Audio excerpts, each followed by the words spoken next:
morning's Cabinet meeting, hosted here again. Thank you to Telford College for their hospitality and reception for our meeting, which of course is in the context of a socially distanced meeting, but live streamed for members of the public to be able to watch. Thank you everybody for attending. Item 1 on the agenda then is apologies for absence. I believe we have a couple of apologies, Stacey. Thank you, Lisa. We have apologies from Councillor Carter and from Councillor Clear. Councillor Clear and Councillor Carter. We noted then, thank you. Item 2 then is declarations of interest. I'd like to declare an interest in item 7, the Housing Investment Programme Telford Wrekin Homes. I'm the Council's nominee to the Wrekin Housing Group board, and the Wrekin Housing Group are mentioned within the report. Are there any more other declarations of interest? I should clarify, I don't think that's a pecuniary interest, but I want to draw members to it in my declarations of interest I've published on the website. Any other declarations? No. Item 3 then is the minutes of the previous meeting as previously circulated. Are they agreed? Moved. Thank you very much. Item 4 then, leaders' announcements. I'm absolutely delighted that we've received news from the government that our bid for the Towns Fund, £23 million, has been successful. It's been a hard piece of work to get over the line, and I'd like to thank publicly all those members of the Towns Board for the work and contributions over the last few months, and also thank our council staff for their work in delivering what was a compelling bid to government. That £23 million is a significant cash sum and will go alongside the £100 million of match funding that this council has secured of public and private investment. That money will be used to bridge the gap between the railway station and the shopping centre, and for the first time in a generation, I would suggest, a real integration of the train station into the town centre, not just the shopping centre, but also into Southwater and the town park. The money will be used to create a new digital and maths hub in conjunction with our partners, the Wolverhampton University and Telford College. And it's a real statement of intent about upskilling our young people and our workforce for the jobs of the future. There will also be money for eco-homes in this area, and I'm really excited to see that coming on board. I'd also like to pay tribute to councillors Stephen Reynolds, Gilly Reynolds, Hilda Rhodes, Lee Carter, Andrew McClements, Graham Cook and John Thompson for their work in lobbying for the Towns Fund to be extended to Oaken Gates and Wellington. Oaken Gates Town Council and Wellington Town Council also have been a real advocate for their places over the last few months, and some of the money will be used in terms of the investment and breathing new life into Oaken Gates and Wellington, again using match funding from the council and other partners. This is an exciting project, and it links the 3 communities around the railway station line, which is really integral to the work that we have as a council. I also want to signal to our communities that there will be money from the council into other areas of Telford and Wrekin, the other borough, towns and communities through high street funding, stronger communities funding and safer communities funding, and we will make further announcements on that funding in due course. But this is a good day, a good week for us. I want to thank the government for believing in Telford and Wrekin, but this is not going to be our last ask of them. There is the Levelling Up Fund that's coming through. We are currently located in the bottom tranche of need around the Levelling Up Fund, which is frankly ridiculous, and we're going to be making a very strong argument to government around placing us in a better place. For me, it can't be right that Newark, the constituency of the Secretary of State for Local Government, is in a higher rate of priority than Telford and Wrekin, given our needs and challenges. We want to make sure that we get our fair share of investment. So I want to thank everybody who's been involved in this project, and of course the hard work starts now with delivery, and we'll ensure that that comes through at Cabinet and full Council in the weeks and months ahead. I'd like to now turn to item 5, which is the 2020-21 financial outturn report. Councillor Ray Evans. Thank you, Leader. Apologies, Cabinet. It's quite a long report. Given that it's a one-off, I thought you might appreciate that. Might not. Cabinet, you don't need me to tell you that the coronavirus pandemic has had a huge impact across the country. Given that it's all the more laudable that during this unprecedented year, this council has continued to provide all of its usual services, as well as providing additional support to residents and businesses of Telford Wrekin. You will recall that the mid-year budget report presented to Cabinet in January highlighted the breadth and scale and huge amount of additional work which has taken place. During the initial stages of the pandemic, we were one of the top 10 quickest councils in the country to distribute vital grant support to our local businesses, totalling almost £50 million. In addition, we processed £30 million of business rates relief and put in place a council tax holiday to support over 10,000 struggling households. We supported the vaccination rollout through our provision of COVID testing facilities and track and trace processes. We provided additional support to local care providers and delivered more than 200 Kindles to care home residents and local hospital patients, in addition to providing laptops to schools and supporting learning. And our high street businesses were supported to reopen safely and quickly when permitted. All this in addition to this support at a time when many of our income streams have been under pressure after more than a decade of severe financial constraint due to government cuts and, of course, increasing demands on many council services. But throughout this exceptional year, the Council has continued to demonstrate robust financial management. Clearly, there are a number of significant variations from the approved budget, which mainly relate to the impact of COVID-19. You will note that these include the provision of social care and safeguarding the most vulnerable in our community, the purchase of essential personal protective equipment, and the income shortfalls relating to closed facilities and services.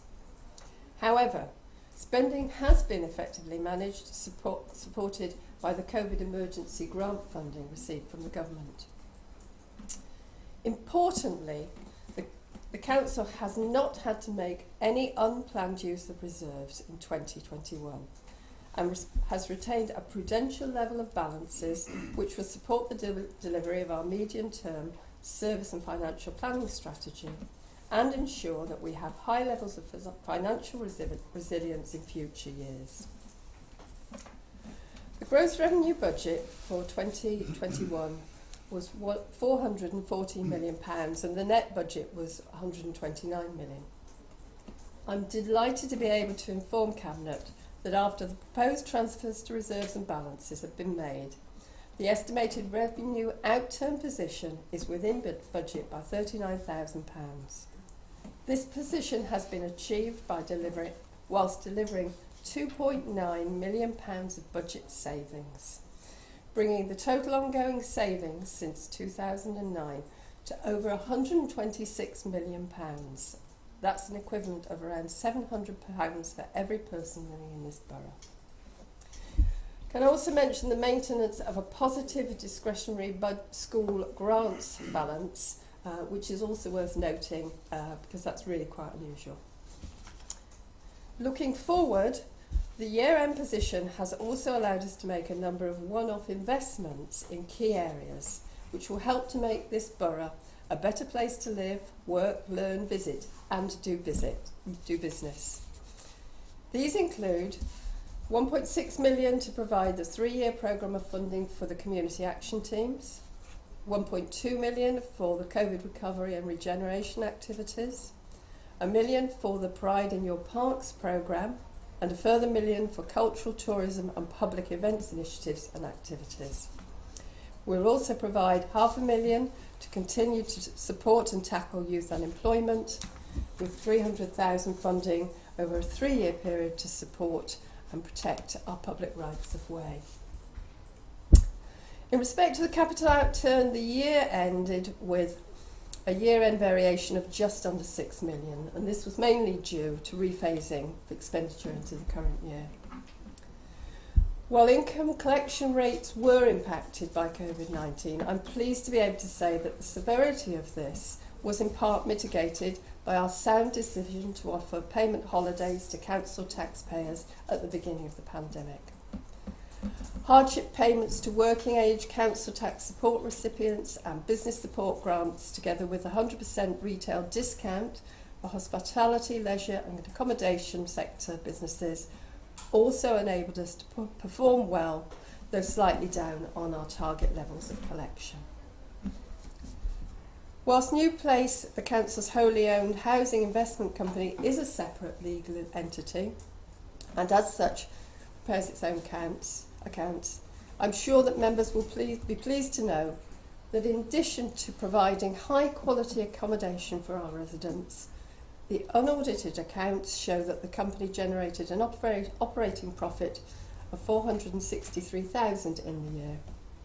And can I remind you that this money goes to support frontline services such as adult social care and reduces the budget cuts that we might otherwise have to make. New Place also issued a dividend during the year of $156,000, and this was paid to the council as its sole investor. Other income received through New Place totaled $1.5 million. The draft statement of accounts for the year 2021 was considered by the Audit Committee and will be out for consideration through June. It will be presented back to the Audit Committee in September. Cabinet, the funding outlook for the medium term is and remains uncertain. This is mainly due to the impact of COVID, the postponement of major plan reforms to local government finance system, changes to the new homes bonus system in 22-23, and changes to adult social care funding through the long-awaited Green Paper. However, I know you will be, and I am certainly rightly proud of the long track record of sound financial management that Telford Wrekin has and continues to have, in spite of government cuts and the challenges that we have faced this year. It is a testament to cabinet members, senior and wider management teams, and indeed every member of staff, that in spite of the significant and unparalleled financial pressures relating to the coronavirus pandemic, this council has ended the year within budget and with a solid basis on which to move into 21-22. I would therefore like to take this opportunity to thank everyone concerned on the Cabinet's behalf. Members, I move to you the recommendations listed in section 2 of this report. Thank you, Ray. Is that seconded? I'll second that. Thank you. Any comments or questions from the Cabinet? Richard, over to you. Well, I'd just like to firstly thank everyone who's been involved with the budget. Ray's and has led a great team there with Ken and his staff, because, you know, again, this council has shown strong financial management when it comes to dealing with the budget and the budgets that we get from government, which we all know they keep cutting year on year, while we work with the most vulnerable people in this area and deliver our services to them the best we can with the money they give us. And the annoying thing for me is that without the commercial activity that this council undertakes, thanks to New Place and other commercial activities in getting loans to build business units, etc., we wouldn't be where we are with delivering our services. And unfortunately, there are those people who, in the council chamber, oppose the budget year on year and then try and jump on the bandwagon of all the investments that we do, like new CCTV in our communities, etc., and the CATS programme. You know, we're doing our best for our residents, and it's clear that they've got to start, instead of challenging us and voting against things in the council chamber and then seeing the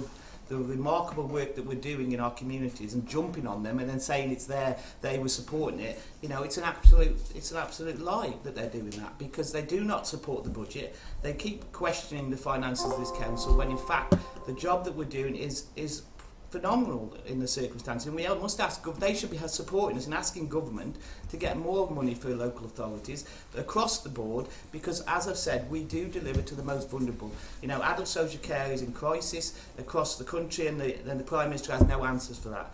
You know, but again, thanks to Ken and his team and Ray for all the work they've done in making this budget sound, and you know, this helps with the administration in in continuing our pledge to protect, care and invest in this borough and to create a better borough. Thank you, Richard. Carolyn Healy. Yeah, just, I mean, echoing what Richard said, really, I think it's an absolutely tremendous achievement, isn't it, to have an outturn position like this, given the year we've had on top of 10 years of austerity and so many cuts, and to still be in a position where we can, you know, hold that budget, and not only that, go further and invest in things that we know matter to our communities, things like community action teams that look at, you know, environmental improvements, things like our parks, cultural events, rights of way, youth unemployment. You know, these are things that are key priorities, but they're also areas that when we look around other local authorities are areas that suffer the most cuts. And the fact that we're not doing that, I just think is, well, it's testament to those of you that have come, you know, been here longer than I have, really, for those decisions made during the last 10 years to invest in things that actually then bring through both capital receipts and a revenue that supports us through the continuing cuts that we're getting from government, and you know, and we're in a much more solid position because of those decisions now, and I think that's allowed us to be less buffeted by the impact of COVID in the last year. So, you know, I mean, I'm sitting here as someone only 2 years in the role, and you know, I kind of thank my colleagues who've been here longer and were part of that decision making process. Thank you. Councillor Shirley Reynolds. Thank you, Leader. As has already been said, this is an excellent report showing how careful management and monitoring of all of the council finances has allowed us to be in such a secure position after 10 years of very severe government cuts. And this, together with the unprecedented loss of income and extra expenditure that we've had because of the pandemic, such as providing the council tax holidays, supporting communities, schools and families across the borough through initiatives like the Kindle Kindness, laptops for learning, job box, free school meals, ensuring the most vulnerable in our borough were protected. And we've continued to invest in our communities with the Safer Neighbourhood projects, highways, pride in the community, and New Place providing secure, good quality homes for families. We're supporting businesses and right across Telford and Wrekin, and we're continuing to invest in vital adult and children's services. I continue to be incredibly proud of this administration's record to protect, care and invest. And I would like to thank all of our officers, and especially Ken and all his team, for all the work they've done and the diligent work that actually puts us in this position. My worry is, and I wish we could get support from government from this, is the uncertainty ahead. We have no financial planning. We're expected to financial plan for at least 5 years, and we've been given no direction, no incentive as to where we can go, because we don't know what money is coming in. And if we didn't have such fantastic officers, and I will say the foresight of this administration, I would dread to think where we would be, and I don't know where we're going to be in 10 years, but I really would like the government to put the money where their mouth is and give us commitment. What is going to happen with social care? What funding are they going to give to the high needs? And that just isn't being answered. But I'm thankful for the team we have. Thank you. Andy Burford. Thank you, Leader. Just my congratulations to Ray and Ken and the finance team of the council. It's a terrific result financially. I'd just like to link it really to the presentation we had at the last cabinet, the very successful peer review of our adult social care services.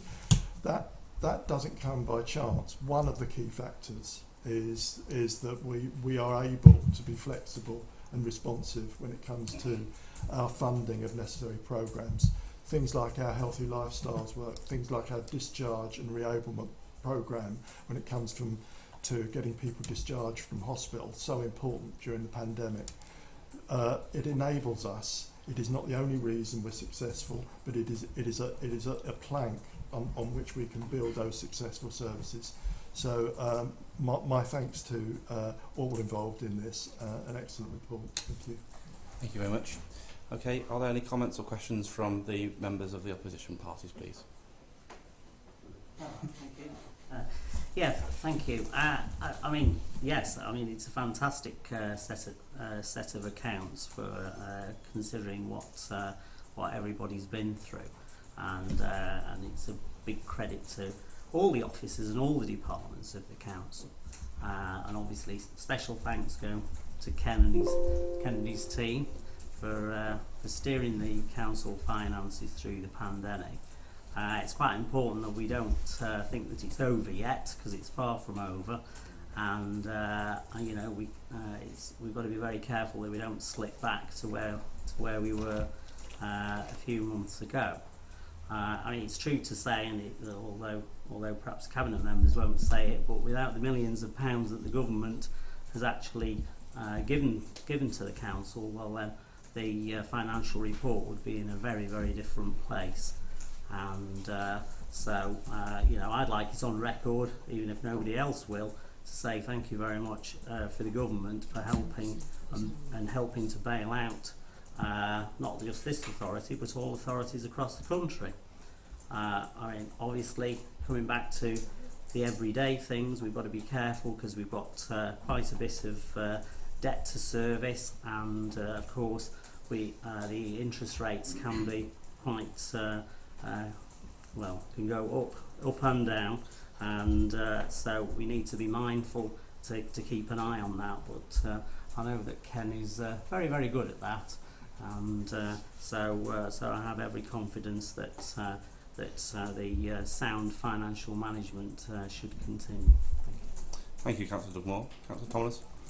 I just want to put our group's appreciation and thanks on record for all the staff of this local authority. They've worked marvellously to go above and beyond. Who could expect that they could cope with the cuts we've had before, and then a COVID situation, and doing other duties and trying to carry out doing the day job as well.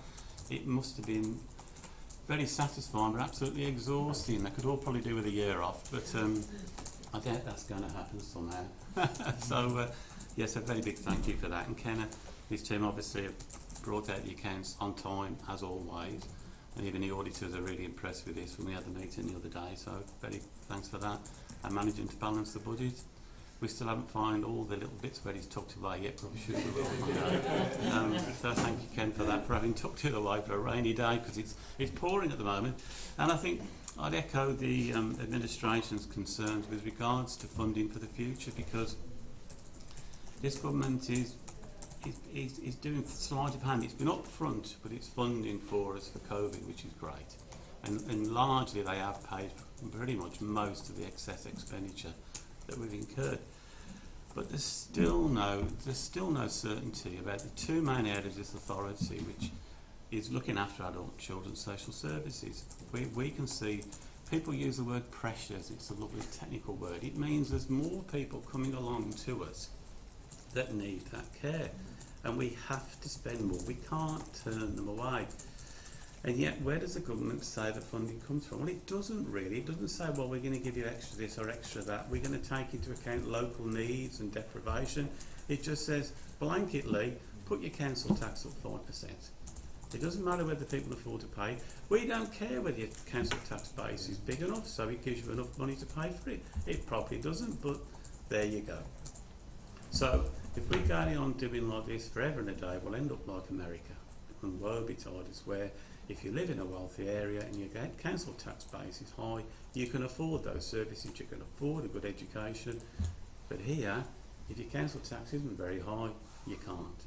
And that isn't the way to look after people in a civilised way in this country. So, thank you, government. I'd echo Nigel for the pandemic and sorting it out and giving us the cash, generally speaking. They really have good look to the future as to how we look after people in a fair and equitable way. Thank you, Bill. I'd like to conclude this conversation just around some of the sort of the high-level stuff, which is that the Conservative-led Local Government Association talk about a funding crisis within adult social care, and that adult social care funding crisis has been there for the best part of a decade, if not more. And yet there's no plans brought forward by a Conservative government with a very healthy majority. And unfortunately, when you've got a majority in the House of Commons in the way that this government has, you have to have leadership on the big questions and the big issues of this country. There's a funding crisis in regards to safeguarding of children right across the country, and again, there's no answers coming from this government on that. We've spoke about the retention, the 100% retention of business rates for the best part of 6 years, proposals coming from the government. That hasn't materialised either. We're also looking at issues around fair funding review from government. That hasn't materialised either. And to quote the Local Government Association, which is Conservative-led, the government would not expect councils, or even allow councils, to run their budgets in the way that the government is running theirs. And it's really unfortunate that Conservative members on this council are so quick to congratulate government ministers, but so slow to congratulate Labour councillors on the management of the finances at this council. I also like to highlight the fact that we've got the lowest council tax in the Midlands, something that isn't often mentioned by opposition councillors. We don't have car park charges raking in millions of pounds like our colleagues in Shropshire.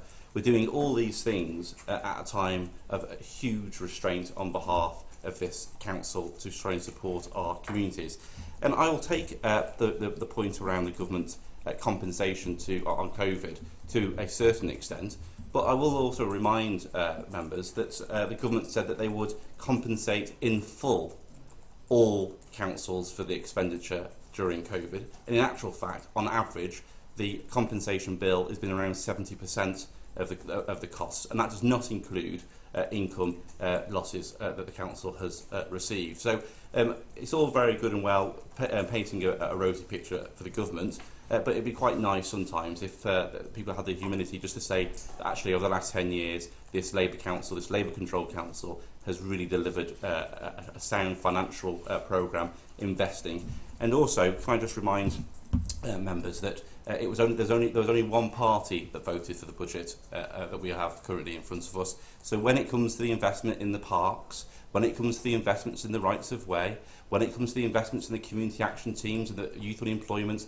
and so much more, then there was one party that was brave enough to put their hands up at that time of the budget, which is the Labour Party. And it's a Labour council that's delivering this on behalf of our communities, and people should not forget it.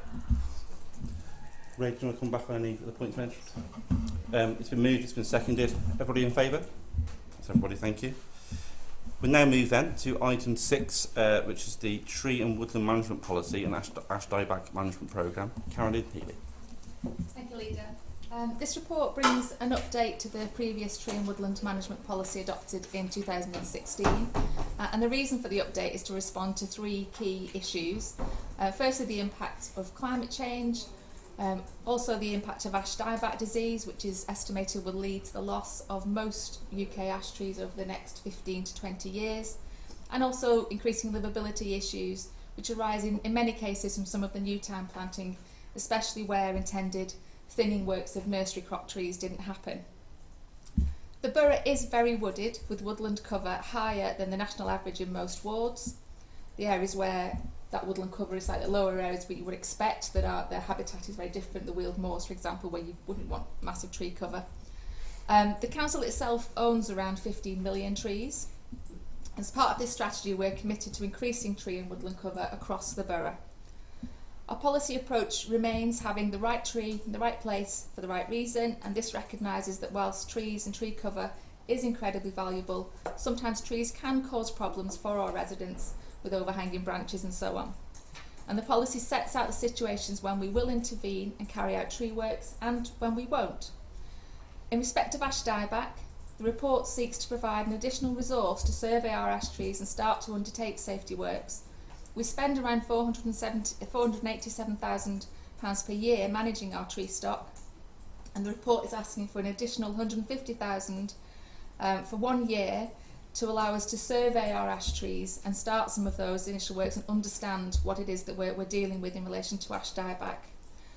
Unfortunately, the government has pulled the central funding that was available for work to deal with ash dieback across the country. In contacting government departments to ascertain if this funding will be reinstated post-pandemic, we've been given the runaround a little, with both the Department for Environment and Ministry for Housing, Communities and Local Government telling us to talk to the other. So it's clear that at present there isn't a long-term national strategy to deal with this issue, but we can't wait for that. We've got to carry on and deal with those safety issues in our borough. But we will continue to lobby central government to reinstate funding to deal with ash dieback, and we're working with other local authorities through the APSI and other networks to secure that financial report. As previously stated, despite the effect of ash dieback, which will have a significant effect in parts of our borough, we still aim to increase tree and woodland cover across our borough. As we protect more green spaces through our plans to designate more local nature reserves and green guarantee sites, we'll protect more trees, and we're also identifying opportunities for new tree planting. Where diseased ash trees have to be felled, we will either allow natural regeneration where there's a good tree seed bank, or we'll replant. As climate change will affect which trees will grow well, because when we plant trees we have to think about this in terms of the next 100 years, this isn't short-term stuff. We're following Forestry Commission advice and planting a mix of native trees but also some more southern species that will be able to adapt to drier, hotter weathers that we expect will come as a result of climate change. So the revised policy builds on the work already carried out during the last 3 to 4 years as part of the Pride in Our Community programme. The recommendations are set out in section 2, and I move the recommendations. Thank you. Councillor Healy, is that seconded? Seconded. Thank you. Any comments or questions from cabinet members? In which case I'll go to group leaders. Bill? Yeah, first of all, we talked about wonderful things that officers do, and I've been in contact many times with our arboreal officer about trees, and know just how passionate Gavin is, I mentioned his name, Gavin is about trees, and how we appreciate it. So it is extremely sad we've got ash dieback going on around the borough, which could affect 35% of our trees. So I'm really hopeful that you will get some government funding, because it's what makes Telford breathe, that makes us look great, all these trees. There will be some, when you cut back, you'll get natural regeneration, but there will be need for some wholesale planting. Some really cracking examples also of the council working with the local population is in my own ward, with the Dothill Local Nature Reserve and the Friends of that, which are working together with the council through donation of trees to replant where we can. So I'm sure the council are going to do this, but obviously I would echo what's going on in my own ward, is that there are many other partners out there and in our local nature reserves that could help with this, and if we can tap into that resource, even schools and the university too. And I remember once as a councillor many years ago in my own ward with council officers planting trees there in the nature reserve. Loads of us out there, not 100% sure what we were doing, but obviously we're given guidance planting trees. So peculiarly gives us an opportunity to connect more with the population in terms of community spirit, helping us to put these trees back, because people will see them sadly being fouled and chipped because they become a danger and they have to go. You can't just leave them in situ as much as we'd like. So tap into the local public if you can, and I hope government funding comes to this, because I'm really passionate about trees, as I'm sure you all are. The only other thing I'd like to mention about the policy is it mentions in there that where domestic or commercial residences are near to a tree, and when that tree touches the property, then we will cut it back within X number of metres. Now, I know that the arboreal team occasionally have gone above and beyond this, where we have vulnerable adults, particularly pensioners, who simply haven't got either the means or the physical capacity to cut back an overhanging neighbour's tree, which tends to be our tree if it's a big one, that we have chipped in occasionally. It helps, but I would like to see that actually as a policy, such that if we have a tree, it's not like acting as a good neighbour, isn't it?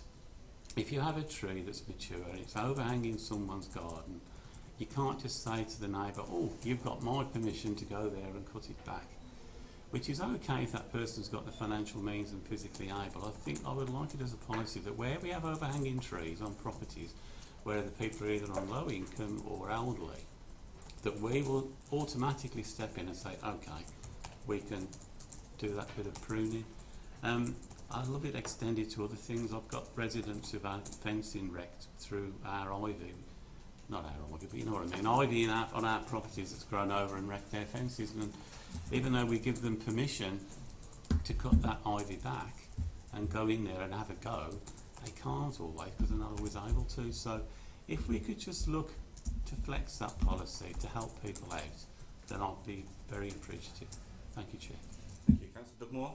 Yeah. Fully endorse that. In fact, I've got it written down here actually, but anyway. Yeah, I mean, trees, can be a nightmare to manage. I mean, I live close to the Granville Country Park, and so we have quite a lot of dealings with Gavin Onions and his well, suppose you're calling it loggers or whatever his team's called. Yeah, it is a shame about the ash dieback, but this is creeping up the country. So there's really, it's just fully support the action to tackle this and to try and contain it, and hopefully we can eradicate it. It is important that we have healthy and well maintained foliage across the borough. One of the things, as well as helping people who perhaps can't afford to trim them, is there's things like bushes as well. Does the tree policy include bushes? Because very often it's virtually indistinguishable between if you've got trees and bushes, and they can encroach upon the footpaths and on the roads and on people's property. The only other thing I've mentioned this before is avoiding fruiting trees, because some species of fruiting trees can be very, very difficult, and you can spend all your time trying to get rid of the saplings because the fruit's dropped and it's not been dispersed. So, but on the whole, yeah, it's good policy, but definitely what Bill suggested about extending help for the fund. Karen Healy?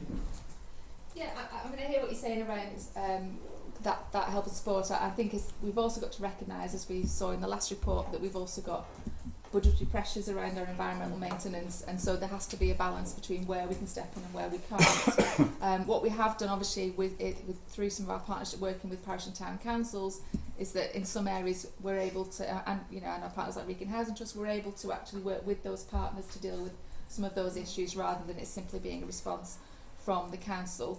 In relation to community planting, I was one of the volunteers helping to plant those trees in the local nature reserve, so absolutely we definitely see our many friends groups and volunteers across all of our green spaces as being vital in terms of how we increase tree cover across the borough, and we will be working with them. And in fact, we gave away 8,600 trees this year as part of the Trees for Telford Wrekin project, which people will either plant in community areas like part of stump spaces or indeed in their own gardens to increase tree cover. So we're continuing to work with our communities in that way. Thank you, Carrie. And I'd also like to highlight that in terms of the point you raised, Bill, there's the community action teams that will look at those livability, vulnerable issues. But I don't think it's right for the council to pay to cut back trees if people can afford to do that themselves or should be able to do that themselves. But of course, and we already do, as you highlighted, where there are livability issues or vulnerabilities, then we do that for the community action teams. And also councillors through the budget that only Labour Party supported will have £5,000 a year to support their wards through their Councillors' Pride Fund, and that Councillors' Pride Fund can be used for the things that you've also referenced. So there's a whole range of help, isn't there? There's also the Green Brigade and there's other volunteers that get involved, so maybe we could do a piece around that support that is already available and will be enhanced as a result of the budget we've just passed. Lovely. That has been proposed, it's been seconded. Everyone in agreement? Lovely, thank you.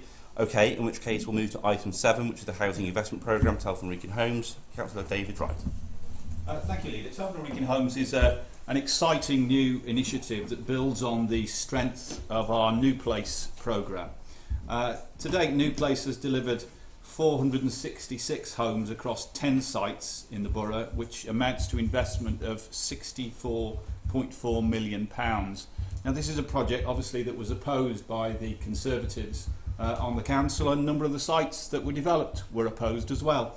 But it's a fantastic testament to the creativity and vision of this council that we've delivered New Place. And in November 2020, Cabinet approved a business case for a further £48 million of investment to deliver 320 new and refurbished homes across 7 schemes under the New Place banner. And at that time, we also approved, members will recall, £13 million for the acquisition and refurbishment of 100 homes across the borough under our new Telford and Wrekin Homes initiative. Now, our objective with this programme is to protect our existing housing stock, properties that are already built within the borough, to raise standards in the rented sector, particularly in the private rented sector, so to set high standards and provide a range of housing options for priority client groups, and that may be, for example, care leavers, people providing low-level care, key workers, military veterans, and young people. So it's about giving people housing choice and housing options across the borough. Now, 80% of the housing stock that will be here in 20 years' time is already built. So there is new development coming forward in Telford, but we do need to focus on the quality of our existing housing stock. And through a partnership approach, we can acquire properties and refurbish them and ensure that those homes are retained, maintained, and are put to good use within the rented sector within the town. Now, in order to kickstart this programme, this report focuses on the acquisition of a mixture of 2, 3 and 4 bedroom properties identified across the borough to kickstart the programme. We aim to refurbish those properties. The refurbishment work is tendered through the council's procurement portal, and these will be available for private and affordable rent by autumn of this year. So this is about raising standards in the private rented sector. We have a good record already to date with New Place. 97% of New Place residents in 2020 said they'd recommend New Place to their friends and family. That's an incredibly good score in terms of satisfaction levels. And Telford Wrekin Homes will build on that record because people have confidence that the property will be well managed and maintained, and the tenancy management services will be of high quality too. So this is part of the development of a range of new initiatives on housing that really moves housing up the agenda for this council. And focusing on priority groups means that we can give key people within the borough who do amazing work for us, like key workers, like veterans, like carers and care leavers. We can focus on their needs specifically and tailor housing options for them. So this report focuses on Cabinet noting the progress made to date through Telford Wrekin Homes. It focuses on the acquisition of the first tranche of properties and also focuses on approving branding for the product, which I think is really positive. This is a starting point for us. We want to grow this initiative over time. We want to make this a real impactful initiative within the local housing market, and it's something I believe we can be incredibly proud of, and I therefore, Leader, move the report. Thank you. Is that seconded? Second. Thank you very much. Any comments or Richard Overton? Yeah, I'm delighted to see this report come to Cabinet. It's been a long time coming. You know, we had the Better Homes for All policy, which is about raising standards in the private rented sector, and of course this builds on it. For too long, some good quality housing that needed some investment in it has been put onto the market by some social housing providers across the borough, and the private rented sector and some road landlords have taken up those housing, and they haven't cared about their tenants really, or cared about what happens in those communities. With Telford Wrekin Homes, we do care. You know, it builds on, as David said, New Place and our philosophy about supporting our tenants and being there to make the homes a home for life in that respect, and also being in those communities, making a difference. So this is a wonderful policy, one that which builds on our manifesto commitments, and also, you know, to protect, care and invest in those communities, because we're supporting those residents locally. We're making the right decision in the investment and the housings that we start with, and hopefully it will expand in the future, because we know having the right landlord in the right place is the right thing for our communities. Thank you. Paul Watling? Yeah, just as a ward member leader, I'd just like to say I don't get complaints about tenants. I get complaints about landlords, and they, you know, raising the standard in those areas is really, really important. I'm proud of this report. I think it's a move forward. It's building on the success of New Place, as Richard has said. You know, people are renting our properties from New Place off of plan when we were building them, which says there's a huge need out there for people to have a reliable and good landlord, and I know that this council is a reliable and good landlord, and I'm really proud that we're now looking at trying to deal with some of the issues that our residents have had to deal with landlords who don't care for them as much as we do. Thank you. Thank you. Councillor Reynolds? Thank you. Yeah, I think the report provides very clear evidence of our objectives to provide a better borough for everybody. The strategy will enable further security of quality homes for residents. Like my colleague says, I get complaints about landlords, I don't get complaints about tenants. And I also get complaints about how landlords allow properties to get run down within the residential area and how that affects on the rest of the community. It's great to see this continued investment to provide. Personally, I will speak from my own portfolio.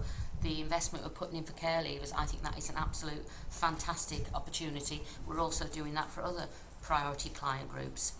I just think this will not only provide better housing, but it also, as I've mentioned before, provides the neighbourhoods around the homes. But it's a great extension to the successful new place model. I just think if we look back to the resident survey, 97% of residents said that they would recommend living in these properties to their families and friends. That statistic speaks volumes. It provides all the evidence that we actually need. I'd like to thank all the team that have worked on this housing strategy. It's helping us build a better borough, which is what we all want. Thank you. Councillor Dugmore? Yeah, so, I fully support the intention behind it. I'm just a bit concerned with the details, because there are lots of derelict and empty properties and substandard properties. So I would have thought the initiative would have been better tackling substandard or poor standard private rented properties than those of registered housing associations, because question is why would a large housing associations allow their properties to get to this state of disrepair in the first place? On the technical side, reading through the details, I'm just a bit concerned that both ourselves as the purchaser of the properties and Wrekin Housing Group as the seller of the properties were both using the same valuer. I would have thought that it would have been better to have had separate valuers to make sure that we were actually getting value for money for the properties that we were buying. And then the final point is on the completion of the refurbishment of most of these properties. Reading through, and perhaps I've misread it, but it says that it's going for market rent.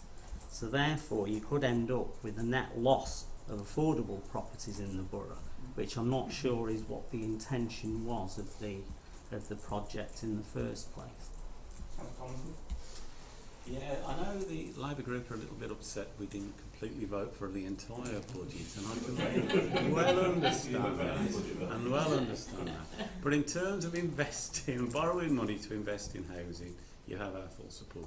And this particular initiative to take over properties that are coming onto the market, and I think also it was for those properties that have been empty for ages, which are a blot on the landscape and drag areas down, I think is a wonderful idea, particularly if it does increase the standard of those properties, and it makes private landlords have to up their act to try and match what we're doing, otherwise they'll be out of the market. I particularly like the fact that you're targeting the most vulnerable to go into these properties to look after them. In fact, I think the government have got to realise that by changing simply the planning rules to try and isn't going to work to put 300,000 houses out there. We've got thousands of houses in this borough and everywhere around the country with planning permission, and they just aren't being built. And the only time when we as a country were hitting the targets that the government want is when government, or councils as it was then, social housing groups, were building at least half the houses that are required, because people can't afford market rates. Builders are in it to make profit, so they're not going to suddenly say, oh, let's double the output, because it'll bring the prices down, they won't be able to sell them. So I am glad that we're making a step into the market, particularly to help those who really need it. Thank you. David, do you want to come back on some of the points before I conclude? Well, look, in terms of the disposal of properties, it's clear that some social landlords are disposing of properties within the borough, and the objective here is to make sure that we purchase them rather than them leaking out into the private rented sector. So the idea is that we intervene in the market to purchase some of those properties that will be sold by potentially sold by social landlords anyway. So it's about us intervening in the market on that basis. In terms of the valuations, the objective here was to appoint a valuer that could put forward a valuation proposal to both parties. Clearly the council and, in this case, Wrekin Housing Group has its own set of valuers and will take their own view on the validity of the work of, in this case, Temperton's. But at the end of the day, you do need a starting point valuation, and the idea of this was to secure that. Clearly, the council makes its own independent view, or takes its own independent view in terms of whether it acquires properties at the end of the day or disagrees or not with the independent valuation. That's part of the process. And in terms of affordability, the objective here is to have not just market rent, but accommodation that is available at local housing allowance rates. And I would like to see us maximise that proportion of the stock under this scheme so that we are providing affordable housing units within the borough. But as I've said on a number of occasions, in terms of both New Place, and I'll say it again in relation to this model, there needs to be a balanced package here between market rent and affordability, because this has to be financially sustainable in the long term. So that is the basis upon which we will calculate and work out the level of affordable homes and the level of market rent homes, and they will be qualified through the independent hurdle rate, which is applied by the Housing Investment Programme Board. Thank you. Thank you. I'm immensely proud of this report. In my ward and in lots of wards across Telford and Wrekin, what we are seeing at huge scale is homes that used to be owned by the council pre-transfer, now in the hands of private sector landlords.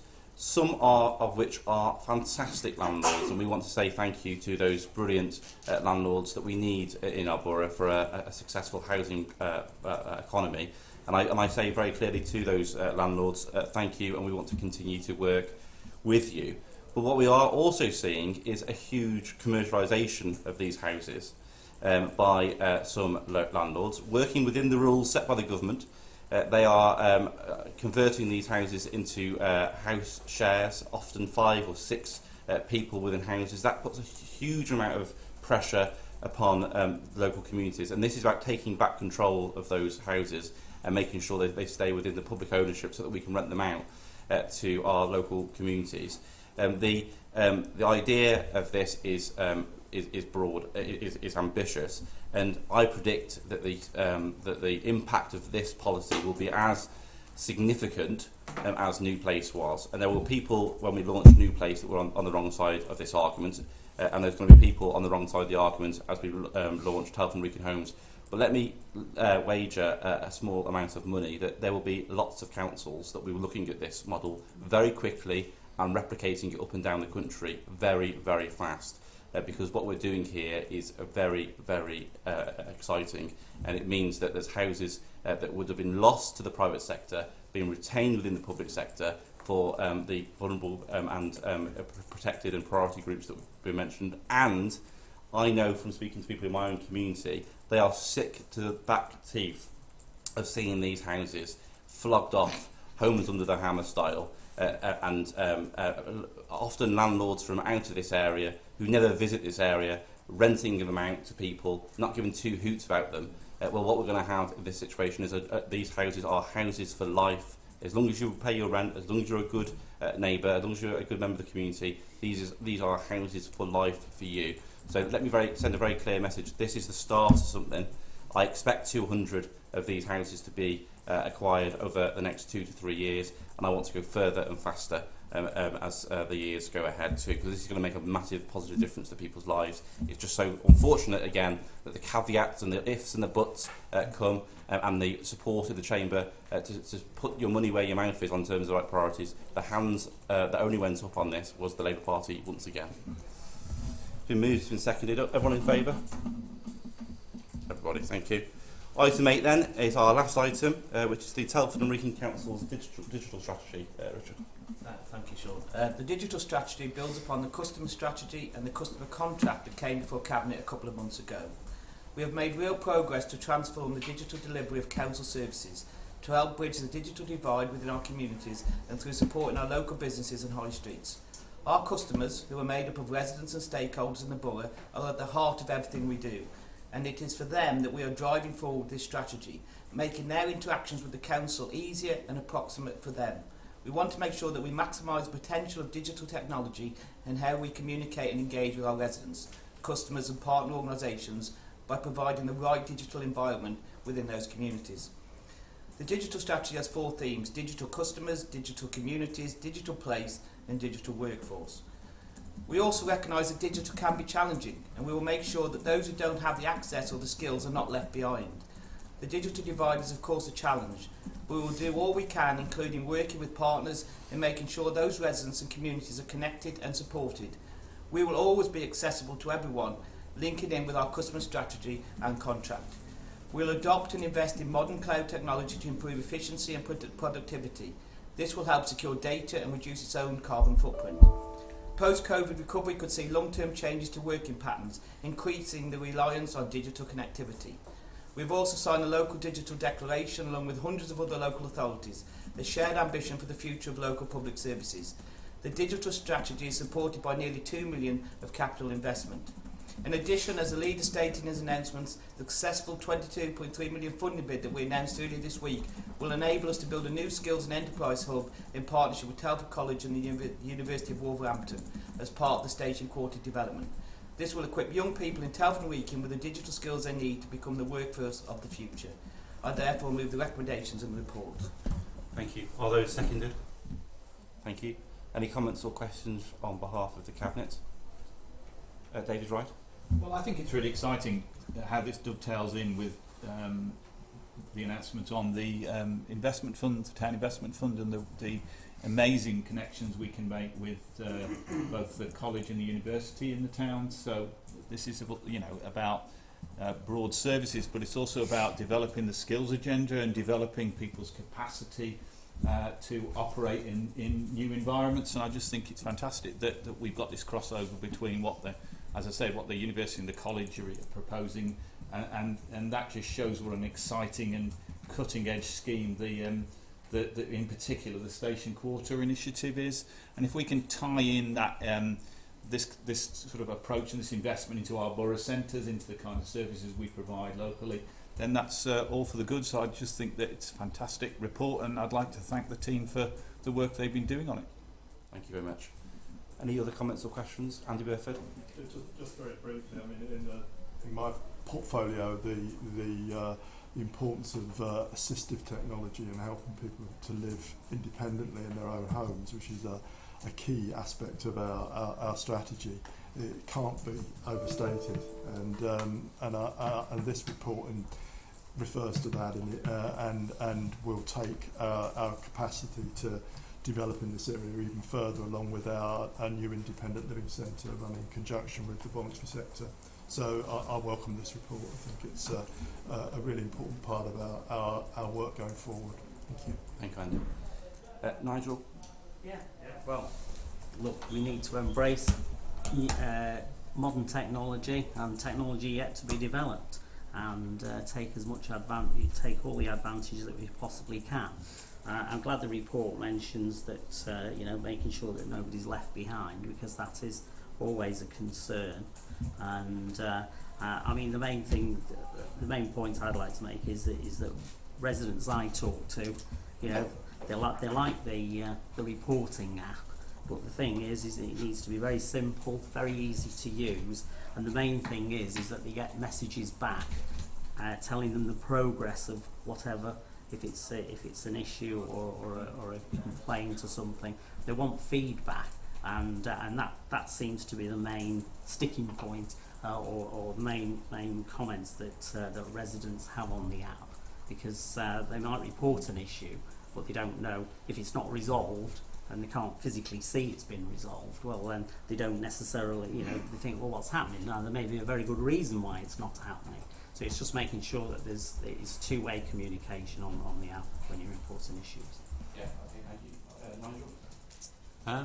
Sorry, give me first. That's all right. No problem. No problem. It's hard to tell the difference sometimes. How you vote. No, I welcome that Richard said that for people like myself who are technologically challenged, there are still outlets to come across. Obviously, I go to our digital champion in our house, which is my wife. And in desperation go to my son and know that I'm going to get abused because he's going to think I'm completely thick, which is true. there are a number of our members still who find difficulty even turning the computers on and off. So we have to appreciate there are people out there that do struggle. And it is sometimes lovely, like I actually met someone in a bank yesterday and talked over a problem I had with my sister who couldn't quite understand it. And I didn't have to try and get my wife to do a virtual chat. So digital is the future, it's not the future, it's now. And I'm glad we're embracing it, the young people embrace it wholeheartedly. Their whole lives these days seem to be on their phones. But no, I welcome this strategy, and I'm glad we've got, shall we say, a safety net for those people who are challenged. Thank you. Richard, want to come back? Yeah, I'll just say, you know, that it's always been a focus of me that we don't leave people behind, and those people who don't want to access digital still get interaction with the council the way they want to interact with the council.